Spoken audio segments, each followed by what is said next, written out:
Hello and welcome to Joint Committee on Energy, Economic Development and Tourism and Committee on Labor and Technology for the 1 p.m. hearing. We have 3 bills on our joint agenda for this afternoon. This meeting is being streamed live on YouTube. In the unlikely event that we have to abruptly end this hearing due to technical difficulties, the committees will reconvene to discuss any outstanding business at 1 p.m. on Thursday, February 9th, 2023 in this room 229, and a public notice will be posted on the legislature website. Please note we have a one minute limit per testifier that we plan to enforce. Okay, first bill up on the agenda, LBT is lead, so I'll hand it over to Chair Moriwaki. Thank you, Chair Coy.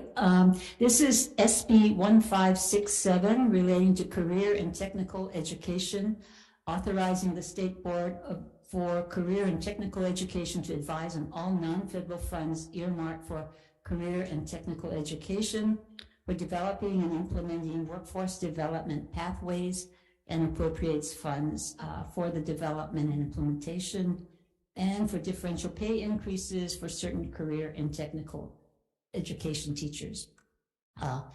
In person, Rena Hashimoto, DHRD. Thank you. Linda Frank, Department of Education. Okay. Yes, please come forward. Hi, I'm Heidi Armstrong, Department of Education. Okay. The department stands on its written testimony offering comments, and I would like to highlight that we have some proposed language amendments that are at the end of our testimony. Okay. Do we have it's the same ones that you have in your written testimony? Yes. Okay. So we'll come back to you. Thank you. Thank you. Laverne Moore, HSTA.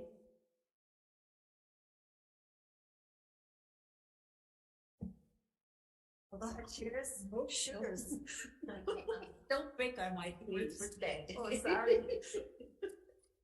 Speaking on behalf of also Tui Jr., President of the Hawaii State Teachers Association, the Hawaii State Teachers Association supports with reservation Senate Bill 1567. This is an important bill. It provides for our students another means of getting job skills, and we support it, and we are open for discussion. Thank you. Thank you. Stephen Schatz, Hawaii E20 Partnerships for Education. Good afternoon. I've submitted written testimony and stand on that. Thank you. So do we have anybody else here in the room to testify on this bill?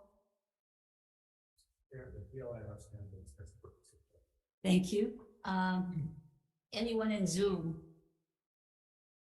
Okay, I have written testimony from the Director of Budget and Finance. It comments. So the Department of Labor is here in support. Chris Caulfield with the Democratic Party of Hawaii Education Caucus in support, and Brian Miyamoto, Hawaii Farm Bureau in support. Members, any questions?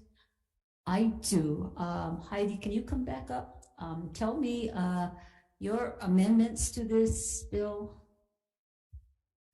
Is to delete the special ed teachers, or can you provide We didn't want the differentials for our CT teachers to be limited to the CTE special education or CTE teachers in hard to fill geographic locations. We are requesting that the differential be provided for all CTE teachers.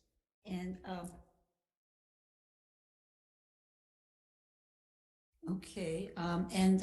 thank you. Do you have any other amendments that you have? No. Okay, thank you. Okay. Senator Dicko. So Heidi, what kind of differential pay increases are you seeking?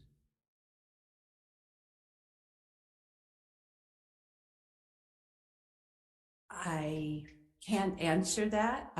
We have had differentials for our special education teachers and teachers in hard to fill areas, etc.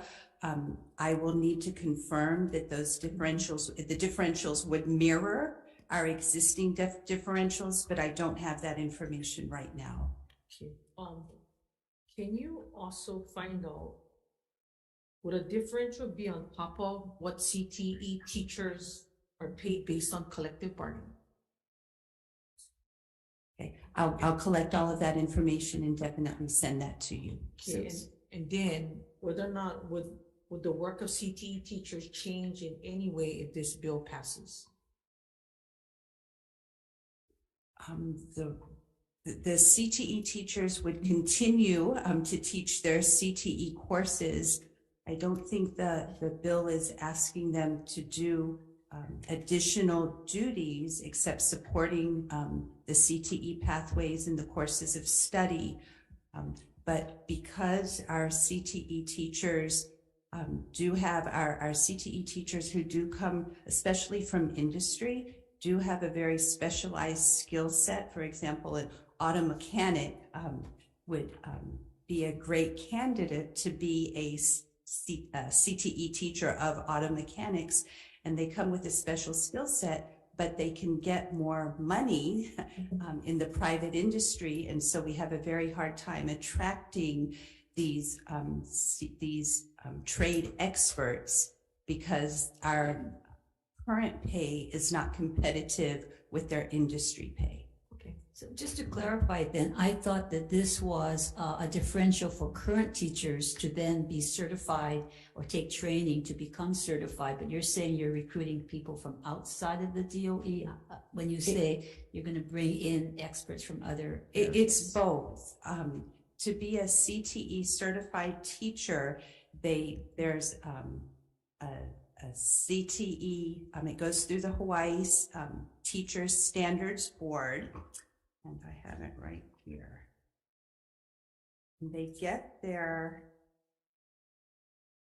one second. So if they have 3 years of industry experience, and then they take a praxis, they have their associates, they would take 15 hours of pedagogy or 12 hours and pass a PTL, a Principles of Learning exam, and then they would be licensed as a CTE teacher. So these may not be current teachers. This would be recruiting new teachers then to be certified as CTE instructors. Correct.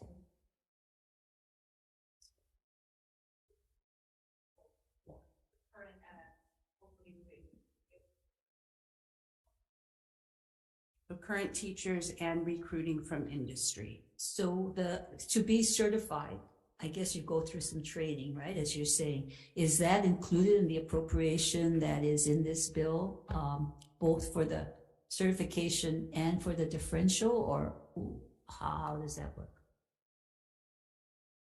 Can you repeat that? Yeah. So the appropriation. So you're recruiting people to be CTE instructors, and you're giving them a differential, but they need to be certified in these various areas prior to becoming a teacher of that class. So does this appropriation pay for that certification of the teachers prior to becoming a teacher? As I'm reading this bill, I read it to say that the pay differential increases for career and technical education teachers.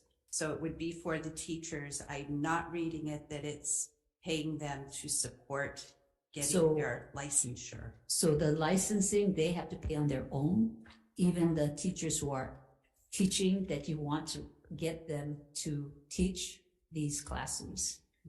And it would seem to me, I don't know how much it costs, but what is that cost?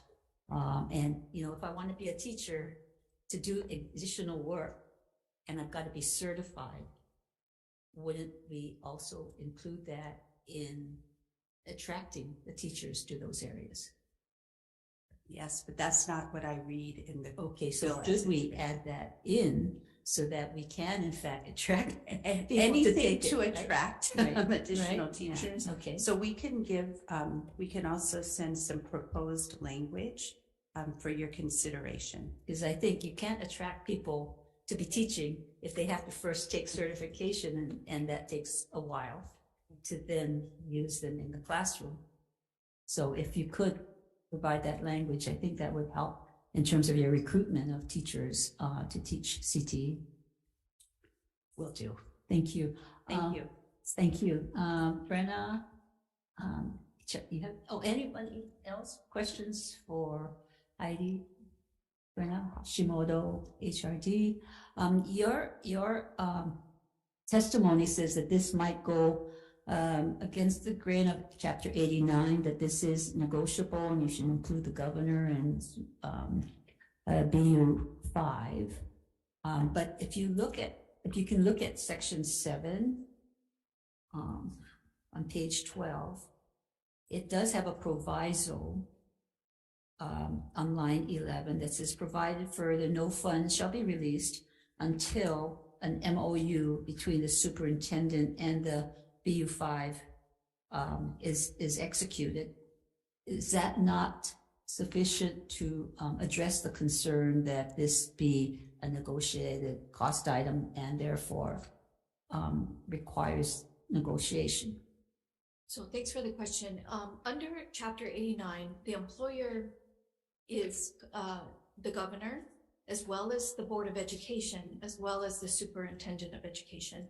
So to provide that only the Superintendent of Education has the authority to execute this MOA would diminish the role that the governor, as well as the Board of Education, has in reaching agreement with HSTA. And we believe that this matter is properly under a subject of negotiation, and it should follow negotiations. So the governor has to be involved in terms of this MOA. Could I have the HSTA bargaining unit representative speaking for the HST? Laverne, would you? Do you know how this MOU would operate if, in fact, the language here is a superintendent and the exclusive representative of BU5?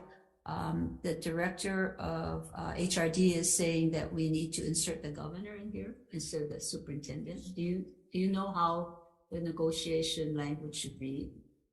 Because this is an MOU with... Yes, but it deals with cost items, and these matters are subject to the bigger picture in terms of collective bargaining. But it does say provided further that nothing would be going forward unless there is an agreement. So is that sufficient language? Or the concern that we have is that the agreement is only between the superintendent and HSTA, when negotiations, the bigger picture is that negotiations are between the governor, the Board of Education, and the superintendent with HSTA. So to cut out those two parties, which carry the majority of votes when it comes to negotiations, the superintendent only has 1 vote, the Board of Education has 2 votes, and the governor has 3 votes. And so to diminish that, to only reduce it to just the superintendent would undermine the collective bargaining statute. So let me ask this question. If this is a pilot to look at how we might attract teachers for CTE and develop glide paths for students who can actually move into the job workforce sooner because of training, how might this language be worded so that we don't go counter to the Chapter 89?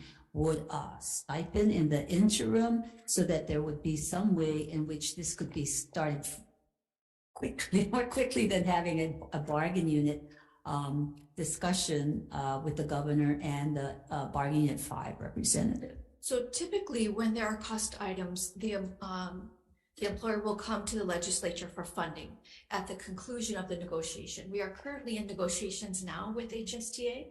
So these are topics that could be discussed at, called the big table, between both parties.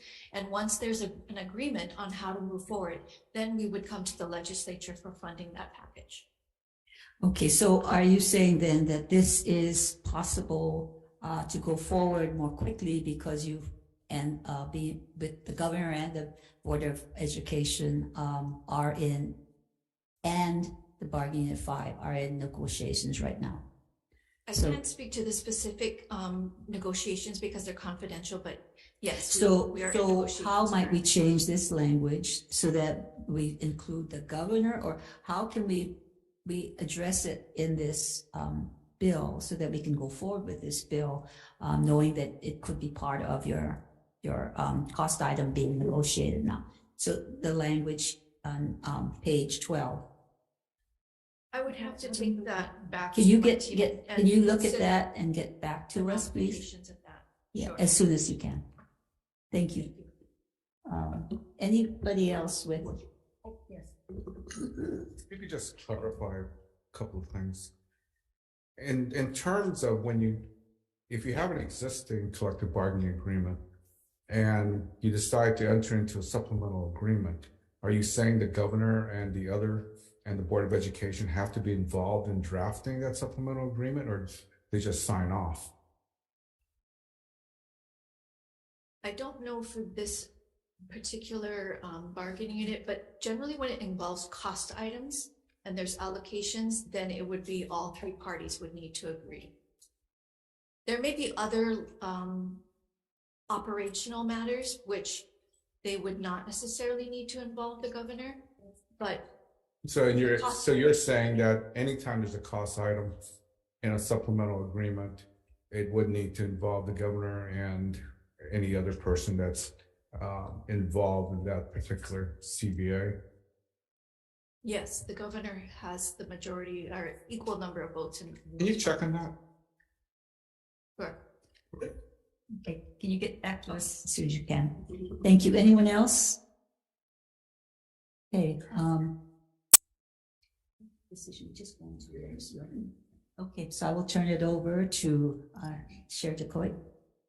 Okay, next up, Senate Bill 1616 relating to workforce development. First up, debate. No, debate.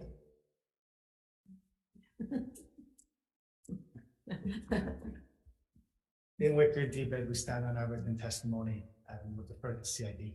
Questions? Thank you. Next, taxation. Department of Taxation.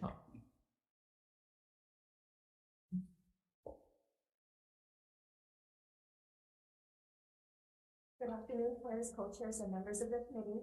My name is Sarnita Tagami, and I'm here on behalf of the Department of Taxation. The department stands on its written testimony, and I'm available to any comments. Thank you. Thank you. Next up, Ricardo Galindez for Island Film Group.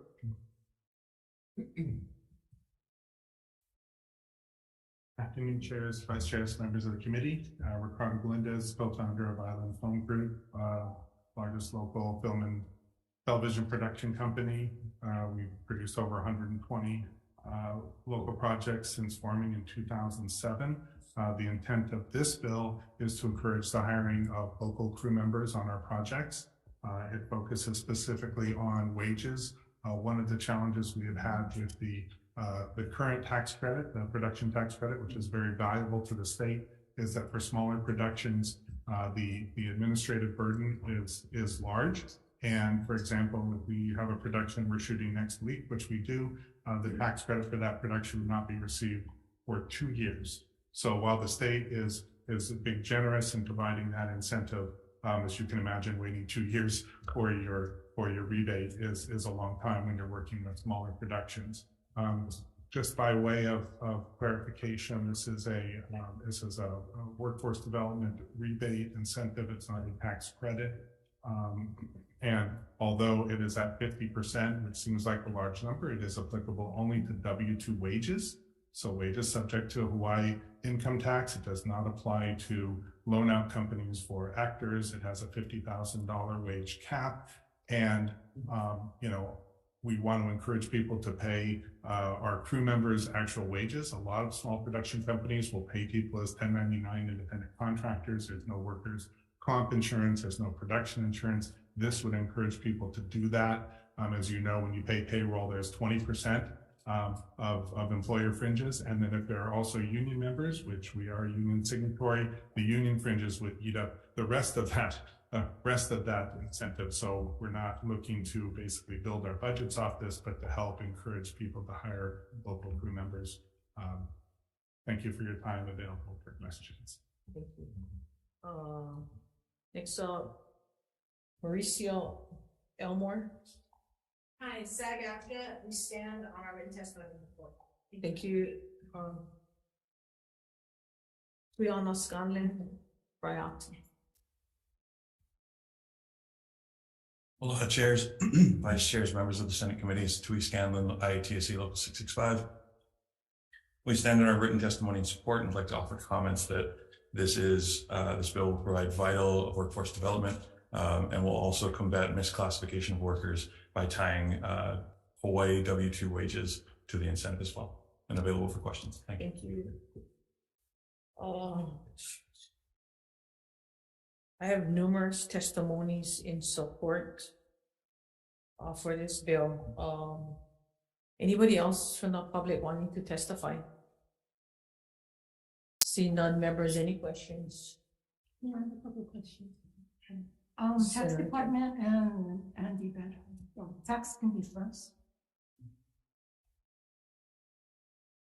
Tax department, please.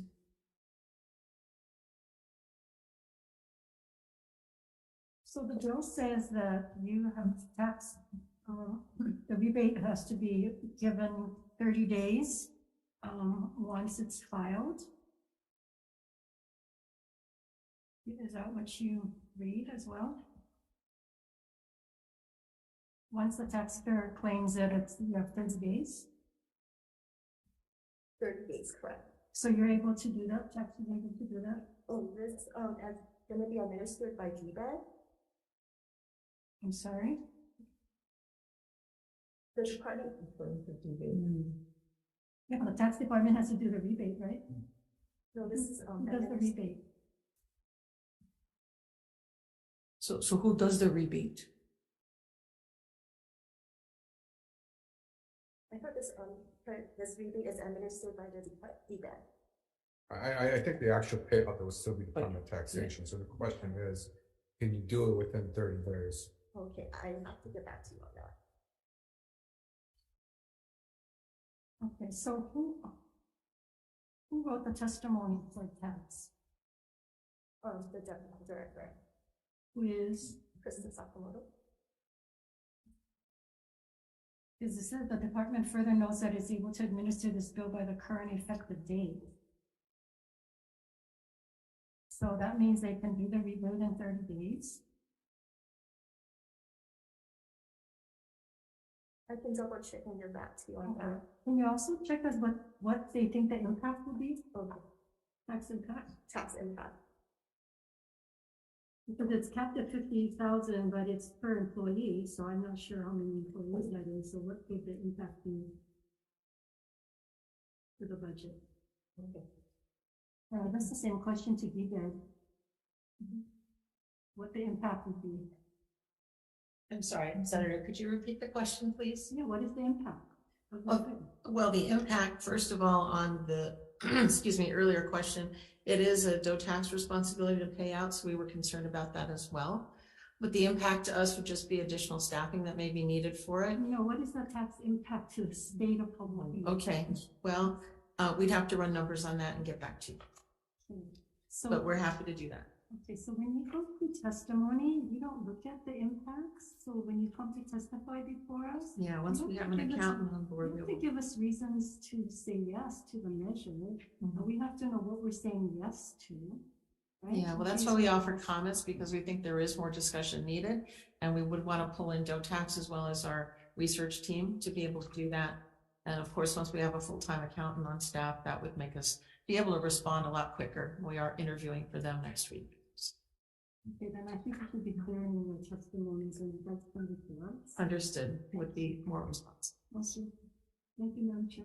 Thank you. Oh, Senator McCarthy. It's a question for Mr. Galindez.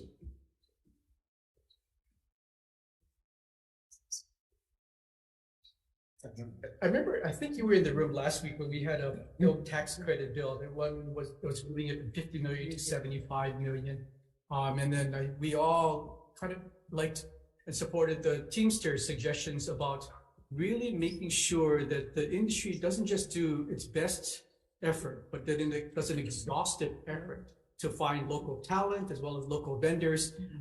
So this bill seems like, I mean, I think that approach is better than spending, I think this is a $5 million cap on this program, right? So rather than throwing $5 million more at this wouldn't it be better to just work with what we have and really tighten up who gets the tax credits and to ensure that local people are the main beneficiaries of the tax credit rather than create this separate pot of money to incentivize people to hire local individuals? Senator, yes, I think it's important to keep refining the current tax credit. But as I mentioned in my testimony, the problem with the current tax credit is it does not support in a timely and efficient manner smaller productions, which is why we have put caps in this proposed legislation as to the amount of wages, because if you are a large studio, you can wait 2 years to get your rebate. You have the resources to continue to audit and reply to the tax department because you're a large studio and you've got full-time people. If you're doing independent projects, they are primarily local. Independent projects are not going out of the state. They're not, they don't have the money to do that. And this focuses on wages. This focuses on hiring, and it is a small enough amount of money. And just by way of clarification, the intent was not to have this administered as a tax credit.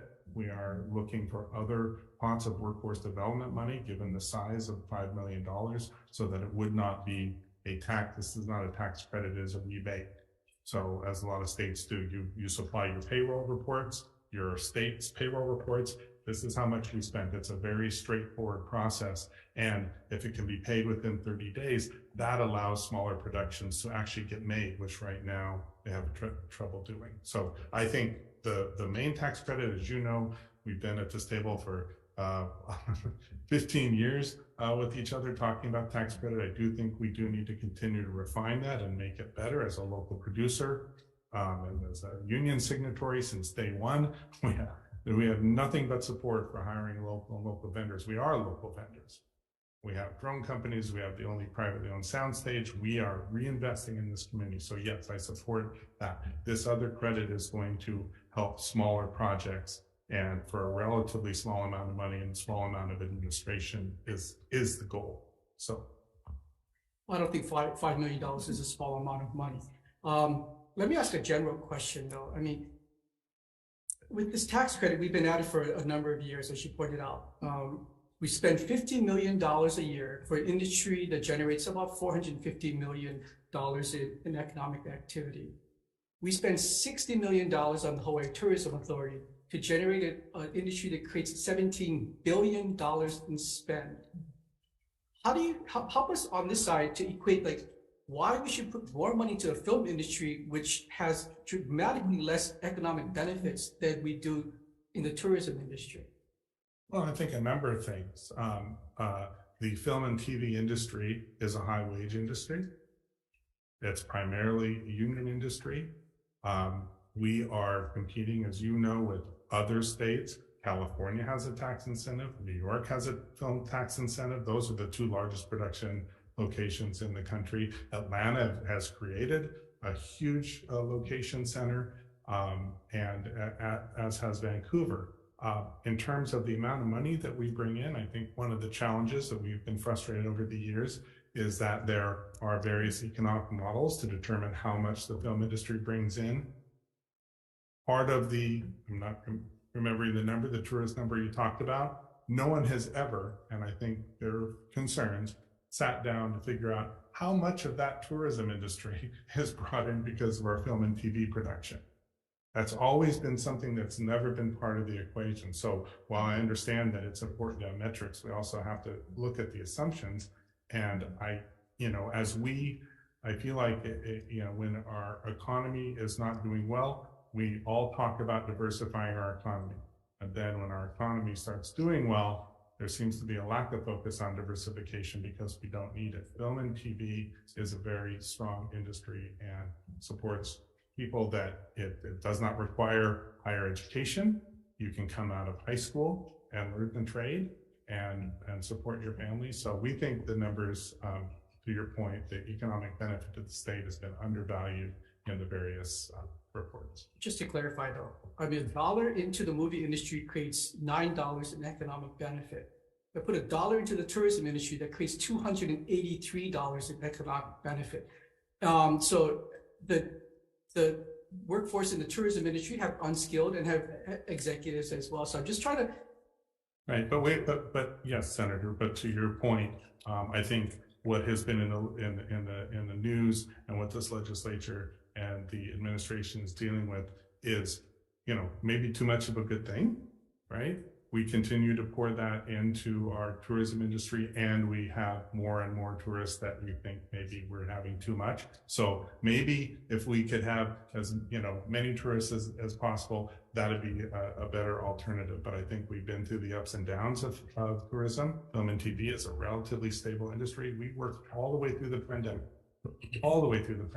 Film and TV industry was able to go strong.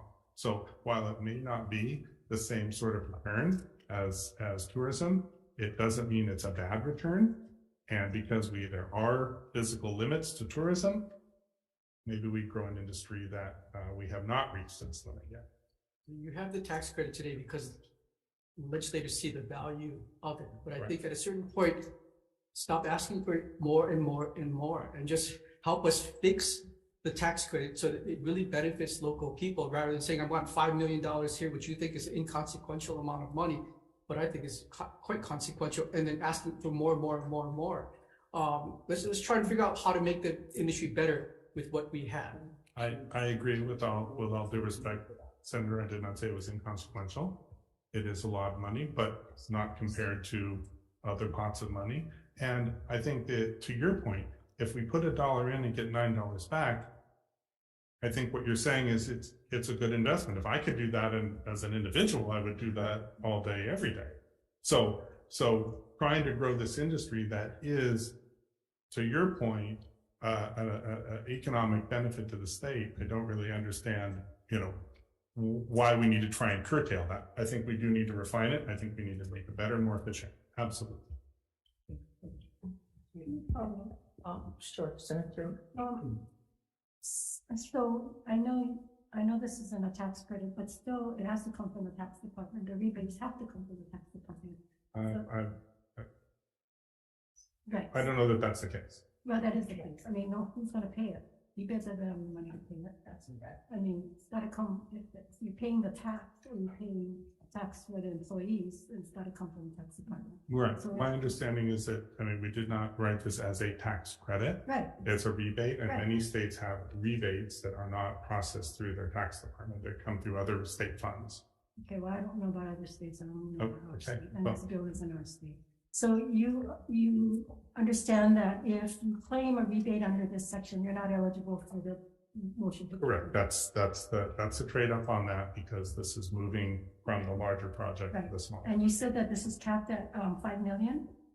For the entire program, and $1 million per project, and up to only 50,000 in wages per Right. employee. So under this, there's only going to be 5 projects that are going to be able to benefit. There'll be very few projects that meet the $1 million.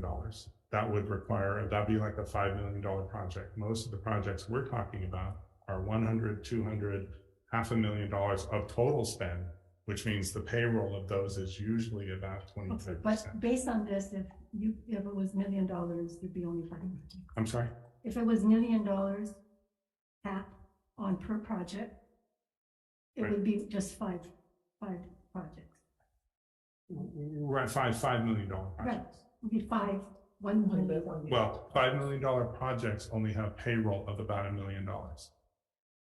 Or $2 million, of which the credit would be 50%. So we're not talking about small projects. To max this out, they would be big projects. And I will tell you, by the time you reach 5 million or Okay, 5 I'm to just 10 saying million, that $1 million in rebate. right? So if a project gets $1 million in rebates, it's just 5. Five, projects. right, $5 million project. But what I was going I to understand what you're saying. say is that the larger projects would probably opt for the other tax Understood. credit. Thank you. Okay, moving on to Senate Bill 1285 relating to labor data collection.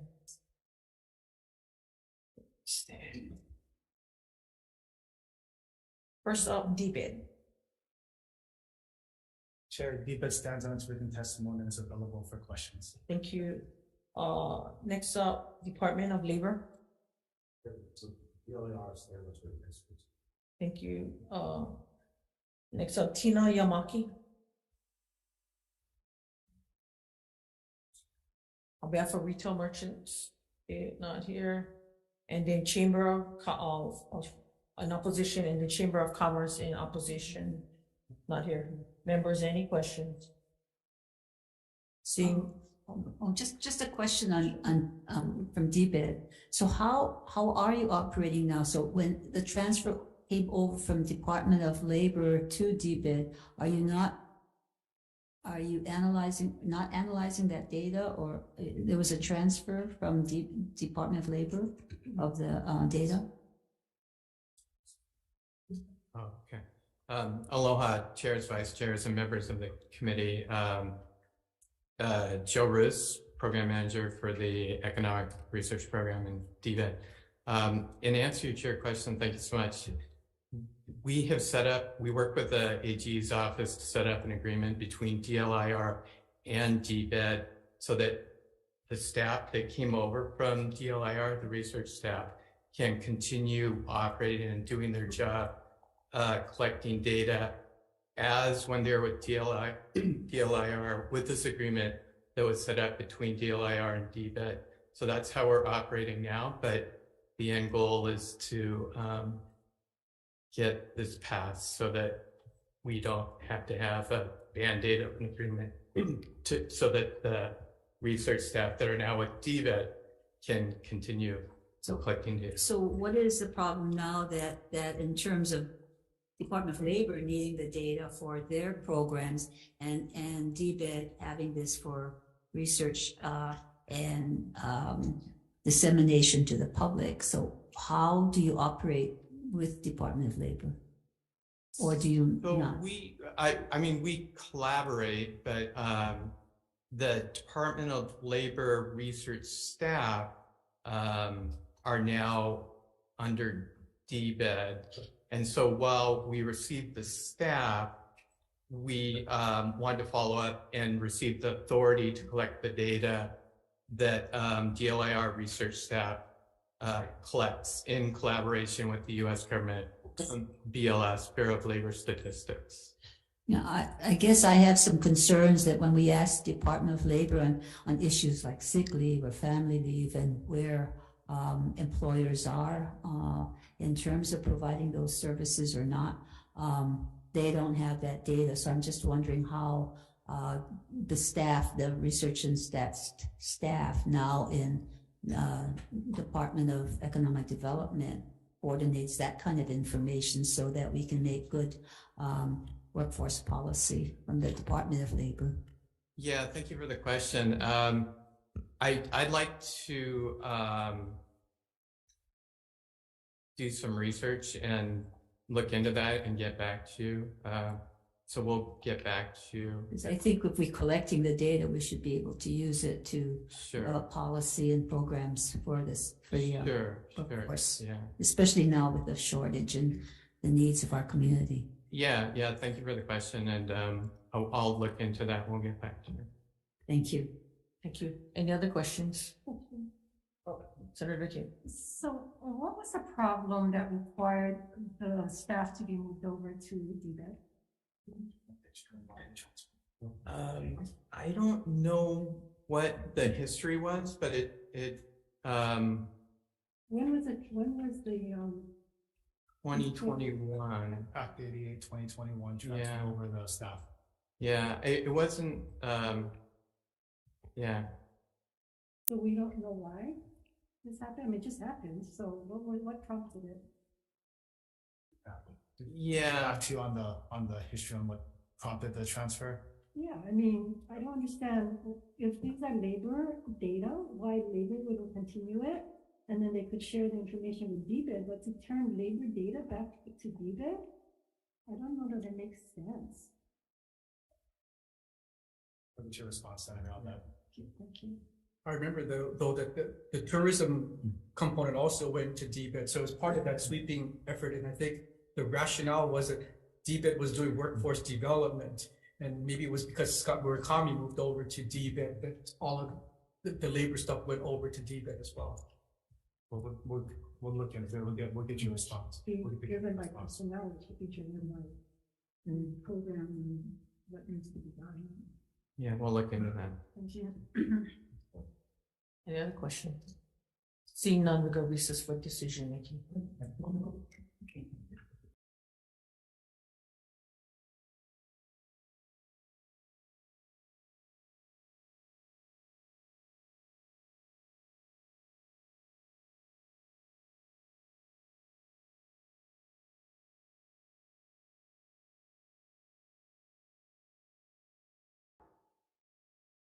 We are ready to decision make on our joint EET-LBT 1 p.m. agenda.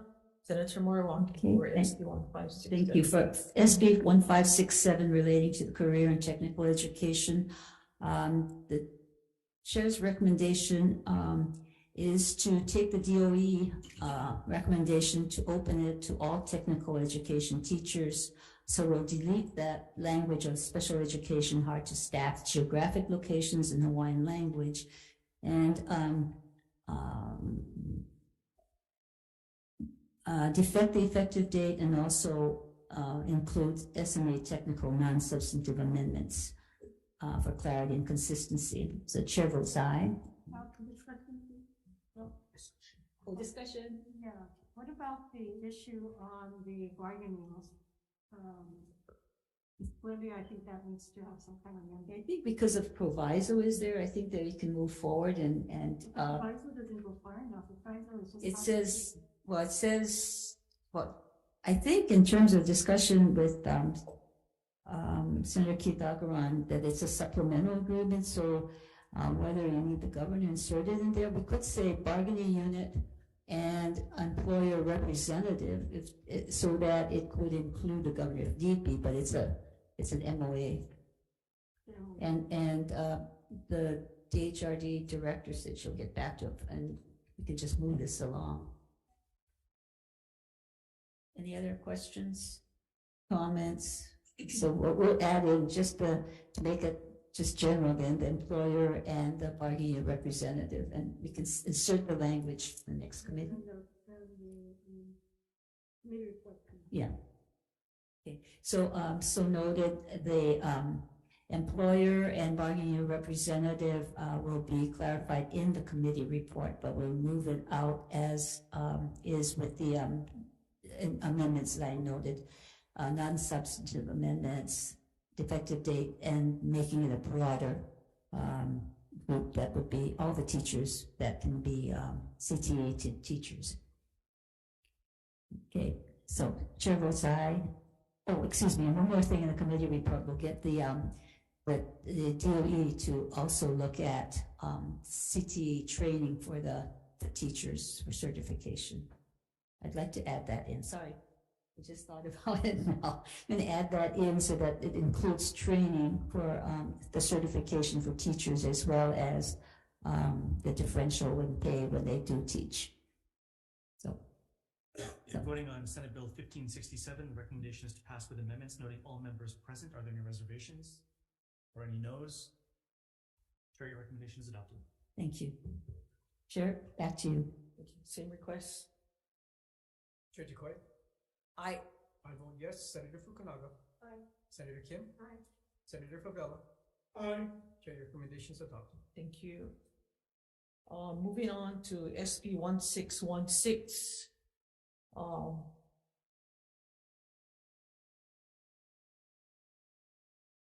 This bill has concerns on the impacts, the financial impacts going forward. Based on that and other issues with the bill, I am going to defer this bill. Moving on to SB 1285, relating to labor data collection. I will also defer this bill. And with that, we can adjourn this joint hearing. Adjourn.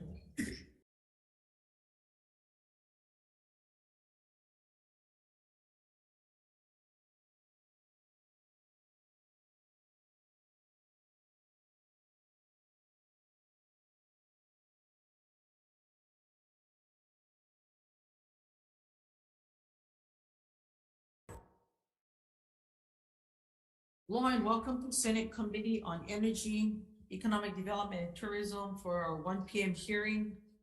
We have 4 bills on our agenda for today. This meeting is being streamed live on YouTube In the unlikely event that we have to abruptly end this hearing due to technical difficulties, the committee will reconvene to discuss any outstanding business at 1:01 p.m.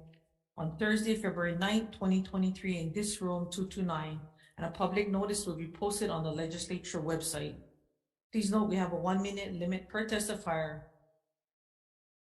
First bill we'll be taking up is Senate Bill 690 relating to energy efficiency. First one up is Mark Blick on Zoom. Oh, here. Hawaii State Energy Office stand on its written comments. Support. Thank you. Next up, Leah Larmy. Okay, not here. Department of Health in support. Department of Environmental Management in support. Caroline Carr, Hawai'i Energy in support. And thank you. Blue Planet Foundation. Chair, Vice Chair, members of the committee, in the interest of time, we will stand on this testimony in support. Thank you. State Policy Manager in support and on Zoom. Yes, I think that's for me, Madam Chair. Brian Thady with Appliance Standards Awareness Project.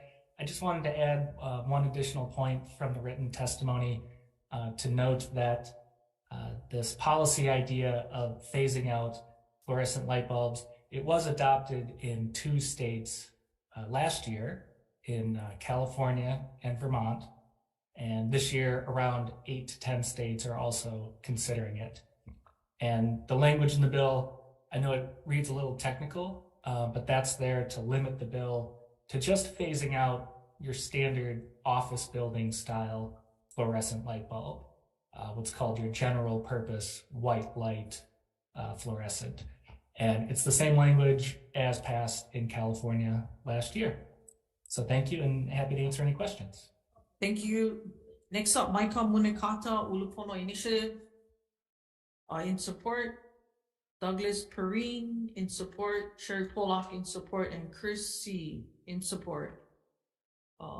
Anybody else in the room wishing to testify on this measure? Seeing none, members, any questions? The Energy Office. Senator Favela. Please, thank you, Chair. Just a quick one, just proposed penalties for the selling of fluorescent lamps after the yet to be determined cutoff date. Do you guys, do we have anything set of mind on the determination on the cutoff date? Because people get the inventory, especially the businesses that already have an inventory. Do you guys have a set thing if these guys will have this on a certain date, and if they're going to determine if they can get penalized? Or are we doing something like what I mean, for the J-Boo? She did take back the bulbs. I'm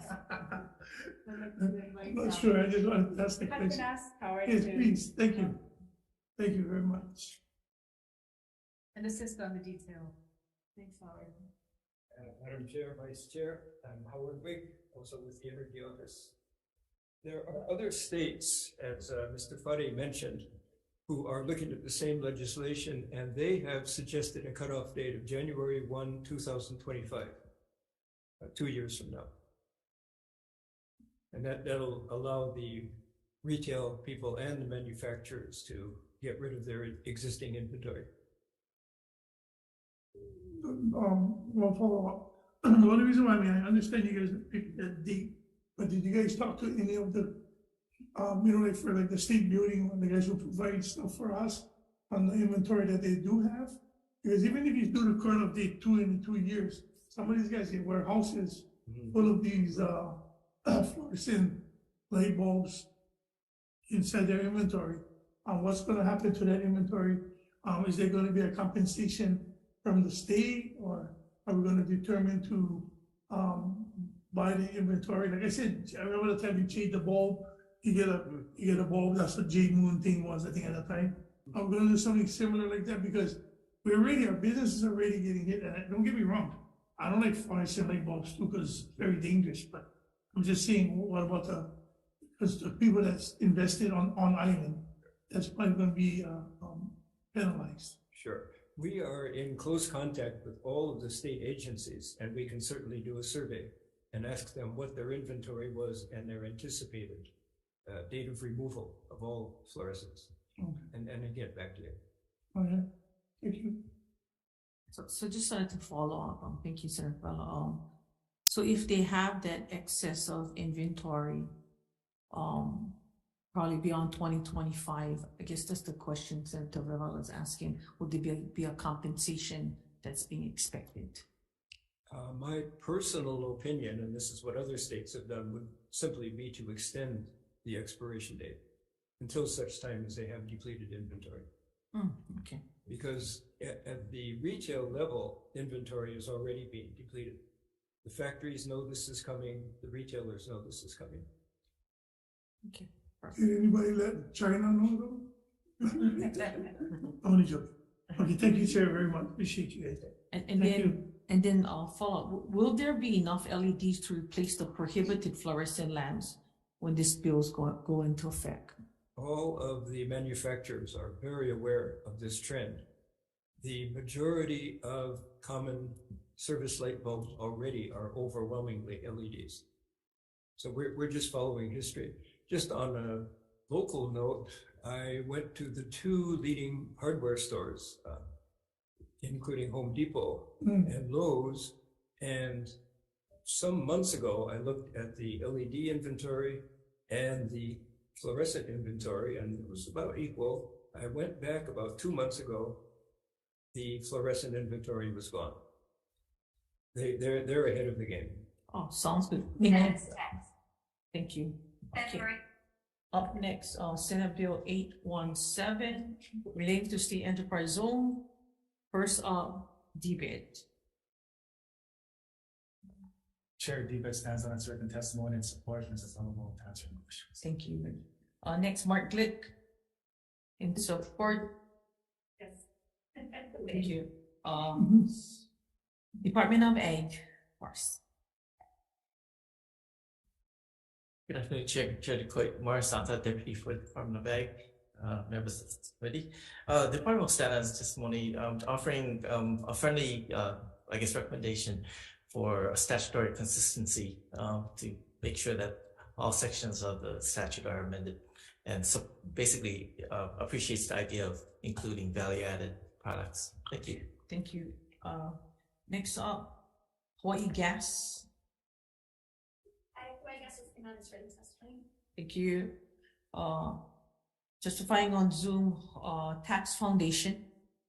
Good afternoon, Chair and members of the committee. Jade McMillan on behalf of the Tax Foundation of Hawaii. We will stand on our written comments submitted. Thank you. Thank you. In support is the Farm Bureau, Hawaii Clean Power Alliance in support, Caroline Zelski in support. Anybody else in the room wishing to testify? Seeing none, members, any questions?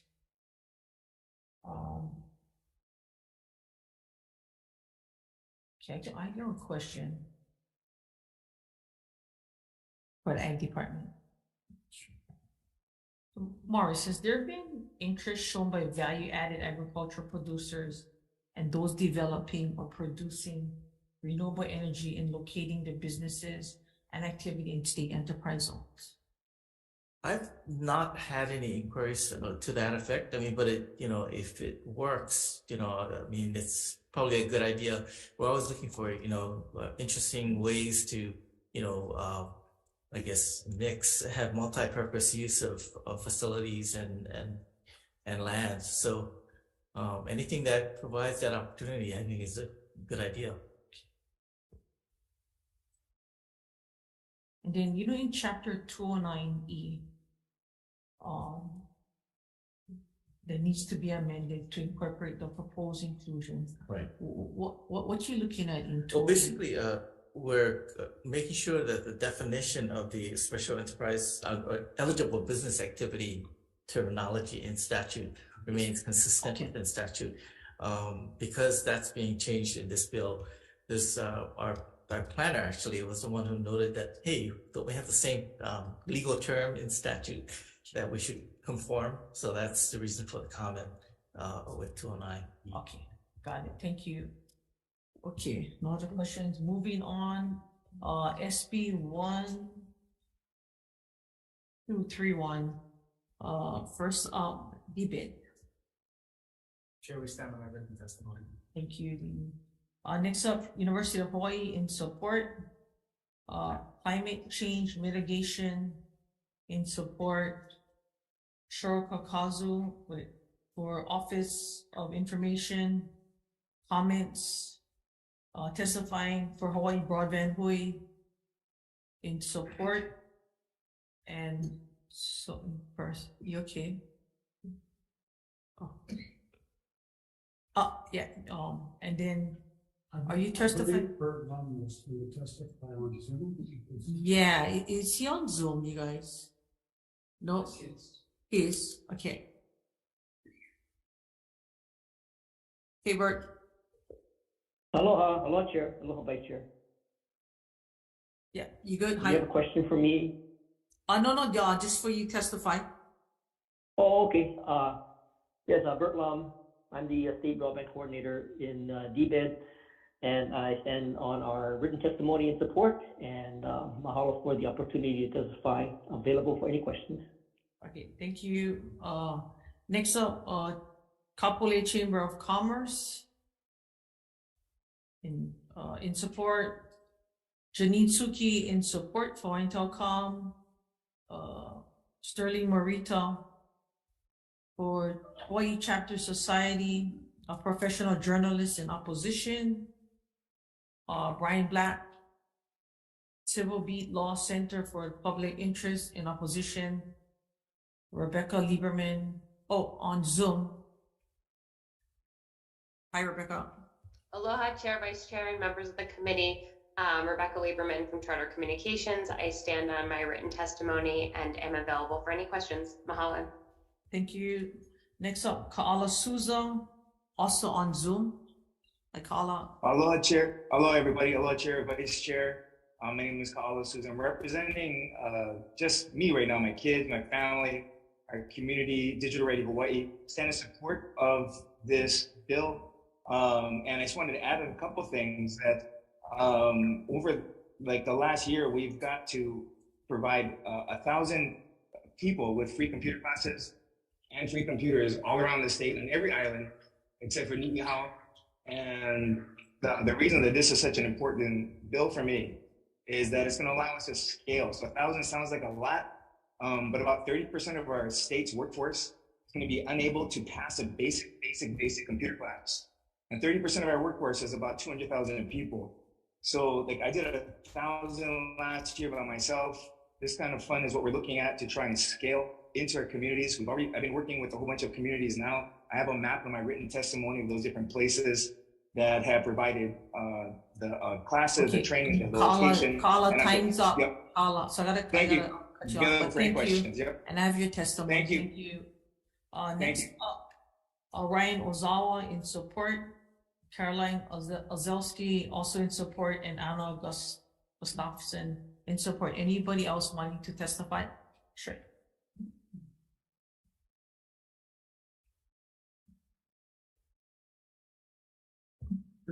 Good afternoon, Chair, Vice Chair, Committee. My name is Dan Smith. I'm a member of the Broadband Hui and support that testimony, and I wanted to add a few more basic facts. According to NTIA, there's about 41,000 households in Hawaii that don't have computers right now, and we need a lot more efforts like that of Kala for getting training and devices out into the community. So key benefit of this bill is to development a core of trainers. We need a lot more people like Kala, and we need them out in the grassroots organizations, the people who know their community. Thank you very much, and happy to answer any questions. Thank you, Mr. Smith. Anybody else wishing to testify? Seeing none, members, any questions? I have a question, but I don't know who to ask it. Question, Senator Kim. She got a question, but she don't know if we ask, so if you guys know the answer, you can answer. Okay, the question about commercially sensitive information, so I don't know, David or Bert Lum. Bert.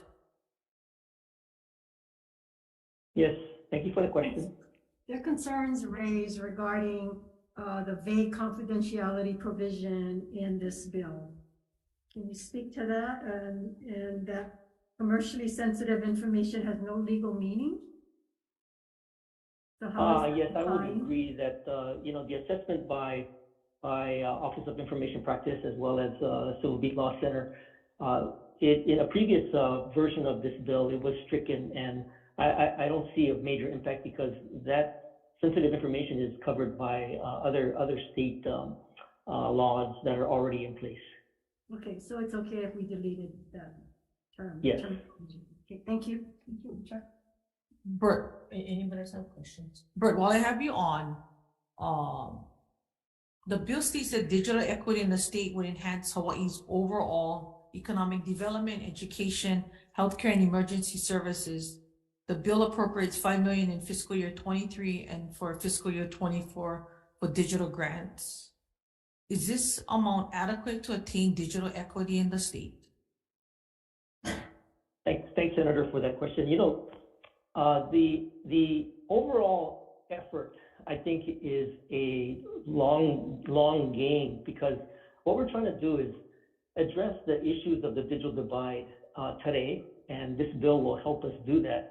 But as we all know, technology moves quite quickly, and as technology moves, there will always be folks that perhaps aren't part of that momentum that moves technology forward. So, the whole idea behind getting a digital equity program started is to look at what's happening in the immediate future as well as what's happening going forward beyond, let's say, 24, 25 and beyond. Because I think once we start to address the closing of the digital divide, I don't think it ends, with the current funding. I think it's something that needs to be looked at on an ongoing basis so that we make sure that we have programs for the folks that perhaps need to get upskilled and stay on the momentum moving forward as technology moves ahead. So I don't think it's going to solve the problem, but it's definitely going to be a great start. Okay, thank you. And then Kaala, are you still on? Yep, flight is delayed. Oh, you must be flying Mokulele. No. I am. Thank you. You're correct, and I'm underneath your tent right now. Thank you. I'll use those to leave at 1. Anyway, my question is, I know you've been going out to a lot of the communities. What is the biggest impacts on those communities that you've gone into? And then what is the response like for those that you've been working with in those areas? Yeah, probably the biggest impacts for a lot of people is maybe back up and say if you haven't been using a computer already, there's some reasons why. Either you don't think it's worthwhile, you don't need it at your job, which is just amazing now, or you're afraid of it and you've been putting it off and having make your kids help you. And so the big impact for the kind of stuff that we've been doing is that we've been lowering that anxiety and fear barrier. People have been saying that we can do this, and it's been expanding their opportunities. So like if you're kupuna, you're able to communicate with your ohana, your family, wherever they are. If you're somebody in the workforce now, you're looking at different opportunities in remote work, online entrepreneurialism. The other thing is too for healthcare. So a lot of the people come because of the possibilities of telehealth. So I've been working with INHEC a lot on this, the Area Health Education Center, and that's a big one. So that's the biggest impact. The response has been, it kind of depends. If like tomorrow I'm with Auntie Bridget in the homestead, we're doing a class, and it's the first time we're at that homestead. And so they're like, not as like super excited about it. Like as if I'm with Rody Davis, I started with 4 people about a year and a half ago in my first class, and then we're getting 20 people after the word gets out. So there's some hesitance. Once we get going, it's like, can we do this? Make it happen. But for the older people, it's lowering the anxiety and fear threshold. And actually, by older, I mean anybody over 35. Okay, that was nicely said. No, thank you, Kaala. Make sure you have a place for your dog in Mokulele. There's a nice grass spot over there. Yeah, it's been delayed from So now it's actually good for me to be able to be on this call, so I'm really excited about that. Thank you. Travel safely. Thank you. Any other questions?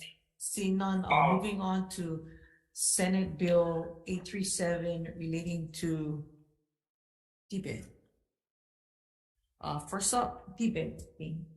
Chair, we stand on the written testimony. Thank you. DLNR, Don Cheng.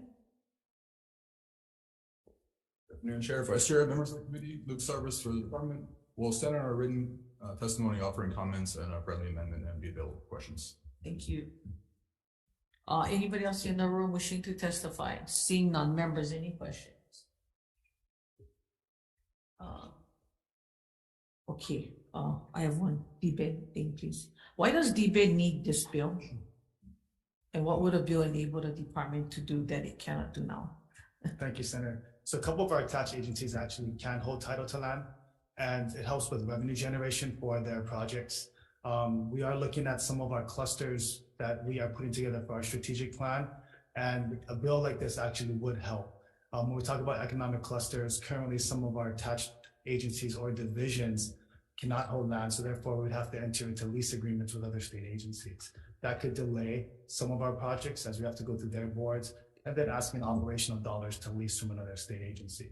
With this bill, we can look at specific areas that we can target for economic development and then look at what type of asset we could acquire to help further our initiative with creating jobs and creating clusters. So this bill would be very supportive of some of our economic clusters. Thank you. Any other questions? Seeing none, we're going into recess for decision making.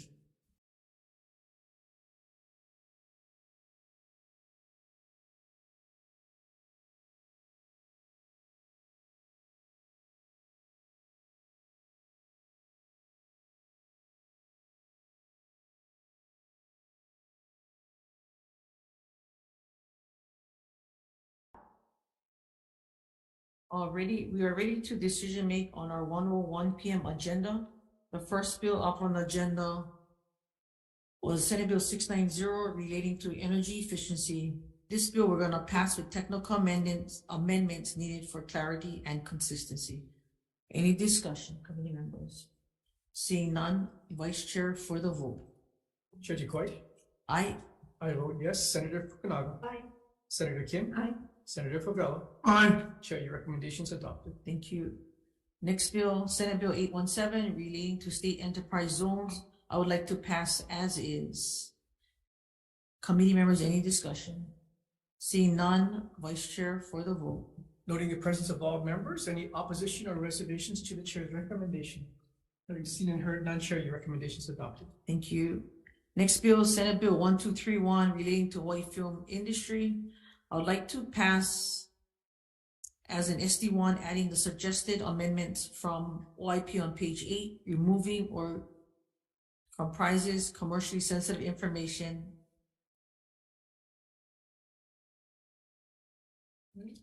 Sorry, no. Comprises commercially sensitive information in the office, striking out commercially sensitive information. Right, on page 8, line 5. Okay, and adding the broadband infrastructure definition from the Charter Communications testimony. Broadband infrastructure means a medium used to provide broadband service, including fiber optic cable, copper cable, coaxial cable, and wireless media, such as satellite communication, wireless networks, and worldwide interoperability for microwave access. And also technical amendments needed for clarity and consistency. Committee members, any discussion? Seeing none, Vice Chair for the vote. Members, we're about to vote on Senate Bill 1231 to pass a measure with amendments. Any opposition or reservations to the chair's recommendation? Having seen and heard none, Chair, your recommendation is adopted. Thank you. And the last bill, Senate Bill 837 relating to the Department of Business, Economic Development, and Tourism. I'd like to pass this bill as is. Committee members, any discussion? Seeing none, Vice Chair for the vote. Noting the presence of all members, any opposition or reservations to the chair's recommendation, we pass this measure as is. Having seen and heard none, Chair, your recommendation is adopted. Thank you. And with that, we can adjourn.